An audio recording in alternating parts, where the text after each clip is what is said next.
Alright, what's up everybody? Welcome back to more 428 Shibuya Scramble. My name is Raven from the Sky, and let's do this. Look at the kid pointing. Fine, whatever. Now get back out there and get me some more. Minoru steered Chiaki. Chaiki. Is the A silent or is it Chiaki? Toward the passing crowd. What now? Yes, now. We've got no time to waste. I'll even stand by and watch for a minute. Now enough with the excuses and get out there.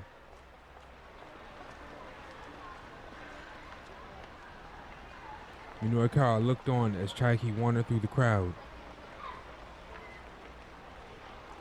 Her anxious demeanor seemed to repel everyone around her.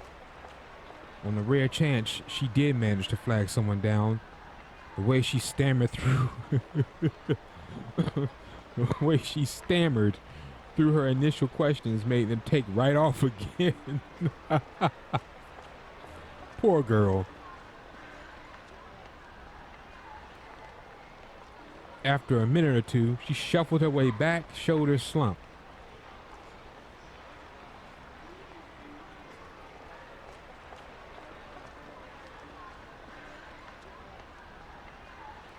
See, it's hopeless.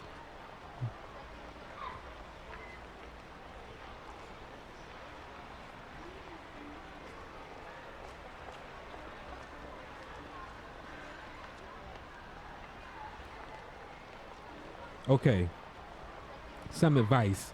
First off, you aren't approaching the right people.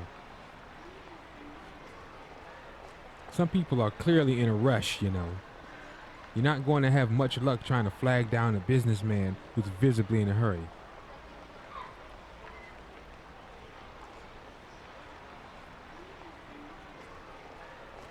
Now folks who are waiting on someone, couples, groups, they're going to be less on their guard. But I mean, if I do manage to nab someone, how do I keep the conversation going? Chaiki asked. That was indeed the tricky part.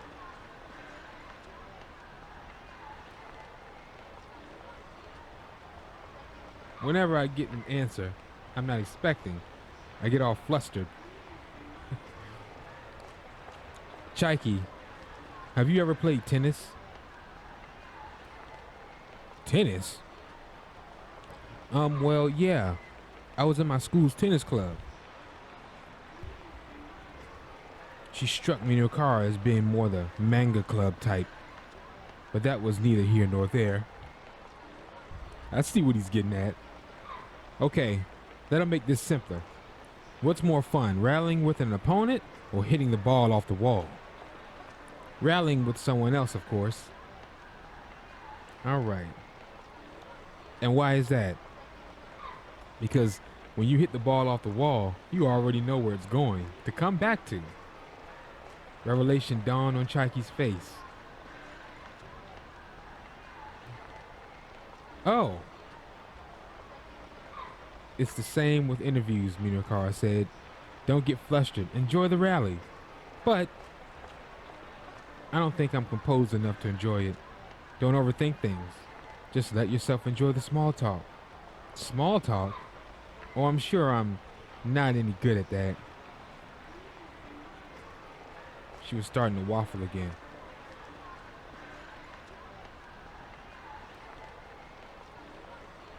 Okay, let me ask you this. Are you happy with your life right now? I'm not happy with my life right now, no. She hung her head in dismay.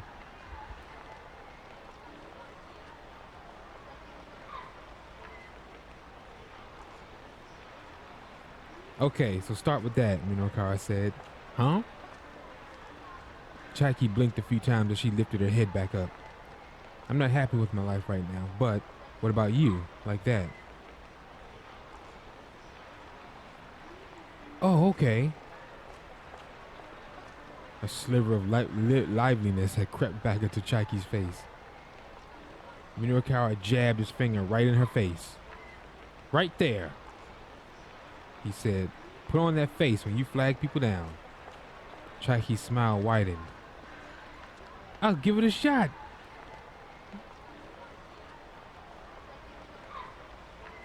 Thank you so much. Sure thing. Good luck.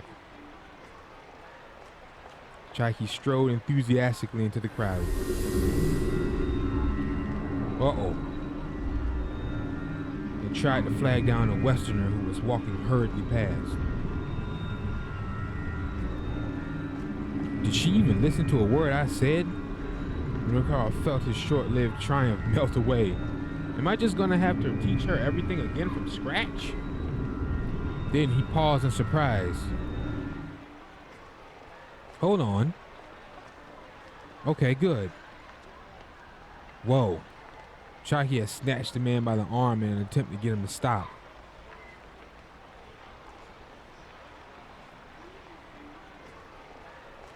To Minokawa's amazement, the gambit worked. Before long, it looked like the two were engaged in some kind of animated conversation.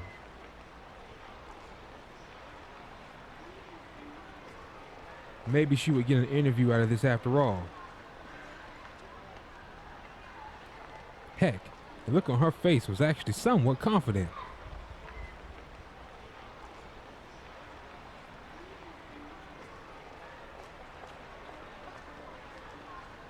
Sometimes people could surprise you once you get past their surface issues. Now, Minokawa could head to the Burning Hammer sales demo with a little more peace of mind.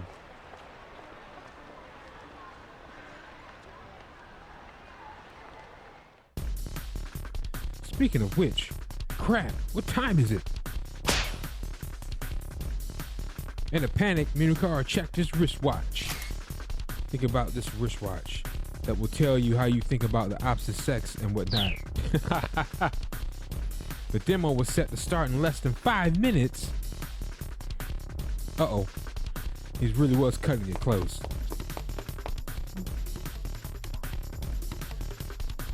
Minokawa sprinted through the intersection, heading for Center Guy.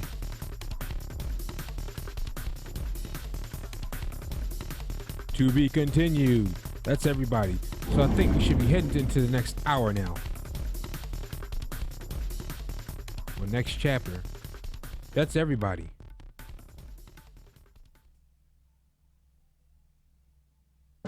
Yep.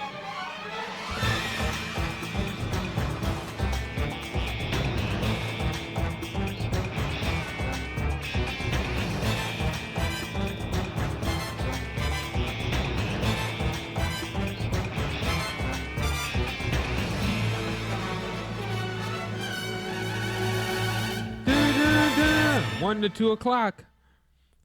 Let's do it. Who can you trust?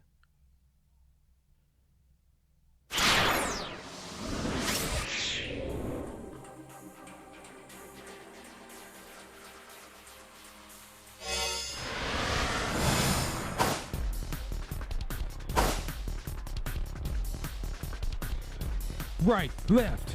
Minokawa sprinted down Cinder Guy, dodging between oncoming pedestrians. Out of my way! Can you people see I'm in a hurry? He stole a glimpse at his watch as he ran. It was just after 1 o'clock. The Burning Hammer sales demo will be getting underway any moment now. Not with broken bottles, it won't. He could probably get an interview even if he showed up late. Still, he wanted to get to the venue ASAP, to get a feel for things before they get started. The best time to scope out an event was before it started and after it ended. This was something he'd learned from Toyama. Everything he knew about journalism, the publisher had taught him.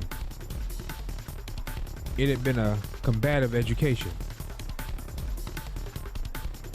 Minokawa learning despite himself as the two men constantly butted heads. Oh, give me a break. What's wrong with my article? Minokawa shouted.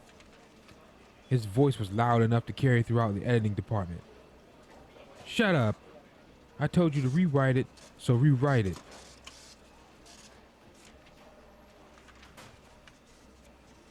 Toyama sticking to his guns. Minoru recalled the scene from the days when the two men had worked at the same newspaper and Toyama was his boss. Oh, shoot.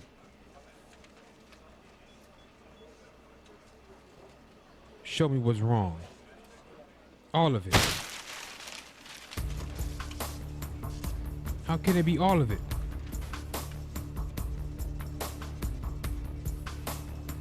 Co-workers stared, keeping their distance as the pair screamed themselves red in the face. These arguments had become a regular occurrence, regular enough that everyone had learned not to try to intervene. I poured my heart and soul into this piece. Go back and read it again. I could read it over and over and it'll still be the same thing. A load of self-important claptrap. Now, go calm down and write me a more neutral piece. Taking either of the two opposing sides, the media typically seeks to adopt a neutral stance in reporting the news. Frequently, however, biased reporting still results in one-sided thinking taking a hold amongst the general public. Yep. In the end, especially on social media, in the end, it is up to the individual to make an objective assessment of any news event, and that's true. I learned to take things with a grain of salt, especially, from the internet. Calm down, you must be joking. I write what I feel in my heart. That's the one thing I refuse to back down on. Then it's the one thing that'll keep getting your copy rejected. Aren't you the one who told me to be bold and daring with my writing? Yes, I did.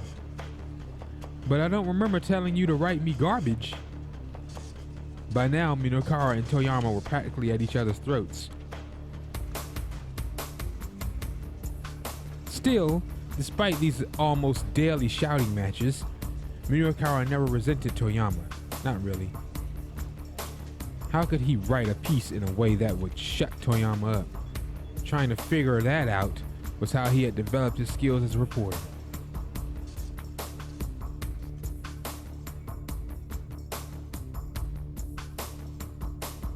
Up until he quit his position at the newspaper to start his own publishing company, Toyama had been a stubborn old man in the finest sense of the term. Now a dying breed in Japan, the sort who would be inclined to use knuckles before words to remedy a child's bad behavior. Inflexible but still emotionally brittle, his signature move is to drive a wayward kid out of the house with the exclamation, "You fool! You're no son of mine, I disown you," only to wait a while, go find the son who's crying down by the dry riverbed and calmly murmur, "Come on, your supper's getting cold." But then, in order to keep his company afloat, at some point, he had abandoned all his ideals and principles. It was disgraceful. Just disgraceful. Thinking about it made Minoru's blood boil. It rankled him to know that such a pathetic remnant of a man had been such an influence on him. He reminded himself once again that he needed to wrap up his current job as soon as possible. By now, Minoru was getting close to the demo site. He increased his speed. Oh! Barreling right into someone who was walking into a knick-knack shop. A newly opened general variety store. This place is primarily a second-hand shop with posters inside proclaiming things like, "We'll take what you don't need and we buy computers at top prices."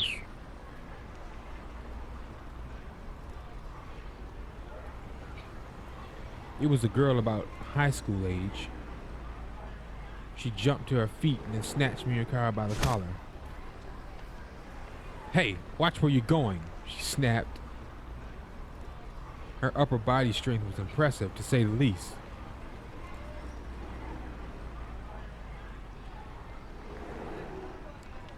The chokehold she had on his neck made it almost impossible for him to breathe. He had to do something fast. Sorry, he bowed his head in apology. "Take this!" He drove a punch right into the girl's flank. Let's see. He can't. I don't know if he can bow his head. He's in the chokehold. Take this. Quick! He drove a punch right into the girl's flank. It didn't even do anything. To the amazement, the girl shrugged off the blow as if it was nothing, her grip on his collar tightening further.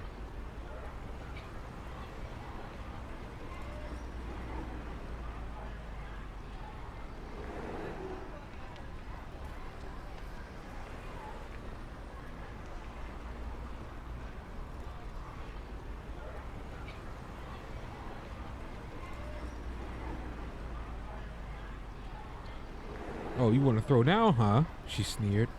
Shifting position suddenly, she snatched Minokara by the hair and dragged him onto the road. I think we're going to get a bad ending already. God. Before he could before he could process the trouble he was in, it was already too late. He cowered away from her, shielding his face with his arms only to feel the impact of a rain of punches and kicks on his exposed back and sides. Pain shot through his body as each blow landed with a perversely satisfying thump. And then the pain continued to intensify. Oh crap, I'm gonna die here, aren't I? Never thought my life would end so soon.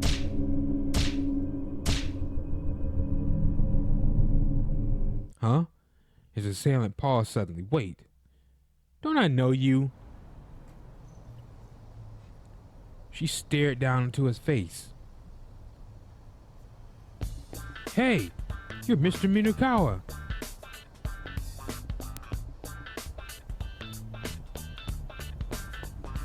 Shocked to hear his own name, Minokara peered up at the girl.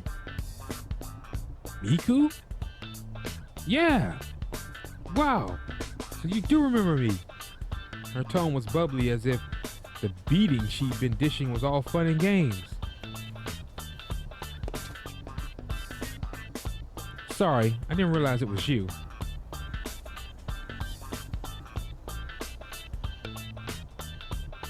She held out her hand and helped Minokara back to his feet. Wow. How long it's been, she asked. About 5 years, I think.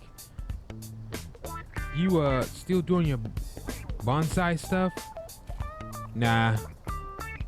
I gave that up. Miku had been Japan's bonsai champion back when she was in middle school.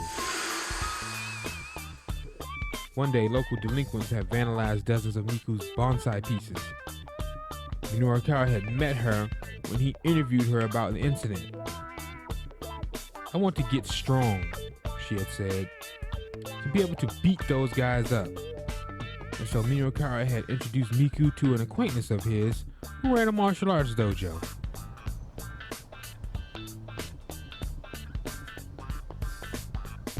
Man, you sure have gotten strong, Minokara said. Well, that's the sort of gal I am.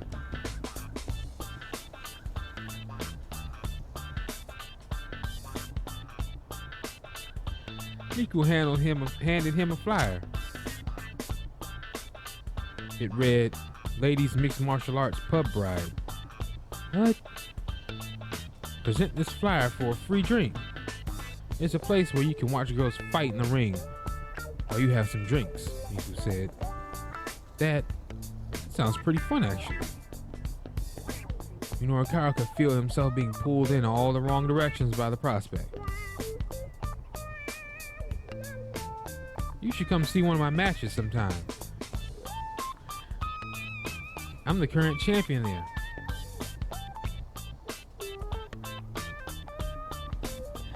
Miku beamed with pride.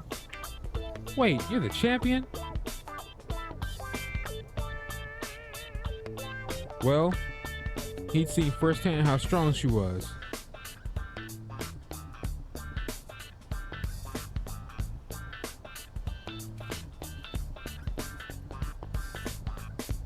Miku nodded. What are you up to now? She asked. Working? Yeah. Running around trying to get interviews? Right now I'm heading to what was it again? The Nokane building, that's it. Oh, I can take you there, she said. I can use the exercise. Now, if you'll beg my pardon. Miku casually hefted Minukara up to her back and broke into a jog. Before long, they arrived at the Nokain building. Minukara thanked Miku as she set him down on the sidewalk and the two parted ways. At long last, he arrived at the Nokain building, where the event was being held. The wall by the elevator was plastered with posters about Burning Hammer. Get it or regret it, as seen in magazines. 100% weight loss guaranteed. This is blatantly false advertising. The messaging was kind of a mess. It felt like they'd been thrown together at the last minute. Minukara avoided the elevator in favor of the stairs, rushing up to the event site on the third floor. Emerging from the stairwell, he saw more posters on the wall pointing the way to the sales demo. He followed the arrows to a room deeper within the building. I thought we were going to get a bad ending there when we met Miku. Opening the door, he saw about 50 chairs. Most of them occupied by female attendees. There was a stage set up at the far end of the room, but nobody was in it. Nobody was on it. It appeared that the event had yet to begin.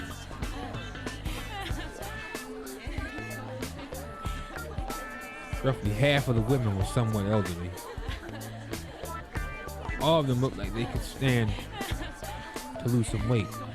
And for some of them at least, that ship had surely sailed some time ago. The crowd gazed at the stage with rapt anticipation. A beverage that allowed you to eat plenty and still lose weight was definitely an appetizing proposition. Does something like that really exist though? Ah well. Minukara was just going to have to wait and see. He did his best to get his mind in journalism mode. Ladies, terribly sorry to have kept you waiting. The cat mascot appeared and took the stage. The audience broke into applause. After waiting patiently for the applause to die down, the cat produced a small box from which she slowly pulled a pendant set with a blue stone. It certainly wasn't a diet drink, whatever it was. Minukara wasn't the only one who quickly realized this wasn't a Burning Hammer sample. After staring for a moment, the rest of the crowd began to fly into an uproar. "Quiet!" the cat shouted. Taken back, the crowd quieted down. The cat held the pendant up high so that everyone could get a look at it. "Do not take your eyes off this pendant. If you do, you will die." A jolt of panic shot through the room.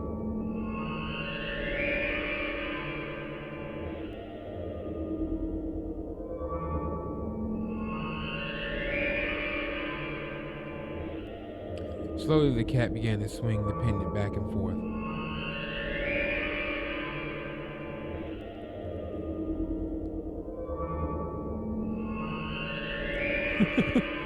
Minukara couldn't quite recall what happened after that.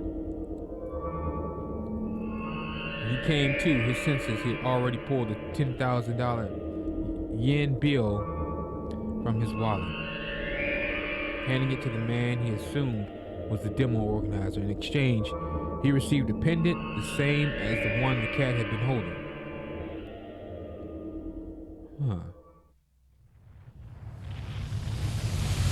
"I've done it." Touching the pendant in his hand, he could feel the energy it radiated coursing through his body. The cat's monotone chanting from the stage sounded in his ears like a chorus of angels. Overwhelmed by a feeling of ecstasy, he could scarcely contain Minukara's repeated words to himself. "I've done it. With this, I'll be the greatest writer the world has ever seen. My articles will stir the emotions of the entire human race. They'll laugh, they'll cry, they'll tremble with fear, they'll jump for joy."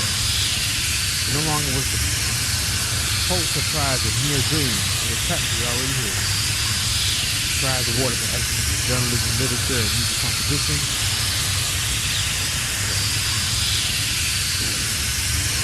Anytime wanted, no. He needed to tell someone how excited he was. This miracle he detained wasn't going to just squander it on himself. Oh no. Regardless of his stature, he could share what he knew with all of humanity. He opened up his laptop and speed up his word processing program. He could read all of the articles he'd been working on. He knew what he really needed to write. Special edition report on the Miracle Stone. Without distinguishing much of stone, must-have stone already in many fashion uses collections. Look out, world. Mysterious gemstone set to change international balance of power. Blessed by the Miracle Stone, get your hot stock tip too.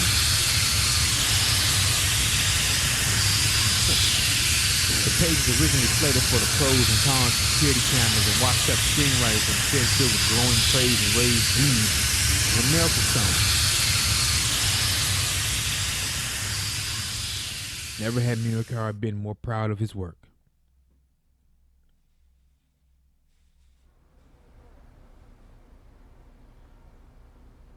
Back at 4-Star General Gossip headquarters, Minokara handed his articles to Toyama, who was sitting glumly at his desk.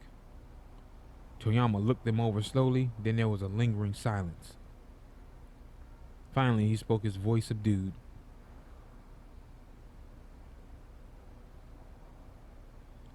But his words crystal clear.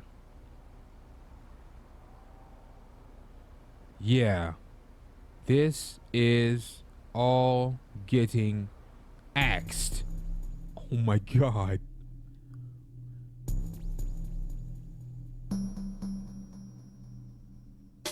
Bad ending. Axed. Why? Desperate throw, he was for copy. Toyama still rejected Minokara's articles, probably a good indication of how bad they really were. Maybe the Miracle Stone wasn't the breaking story Minokara wanted it to be. Tama and her pals really need to be selling Burning Hammer instead. How when the bottles got smashed? Ladies and gentlemen, thanks for watching. My name is Raven from the Sky. If you enjoyed the episode, drop a like and subscribe to the channel and the series grow. Take care, and I'll catch you guys in the next episode. Peace.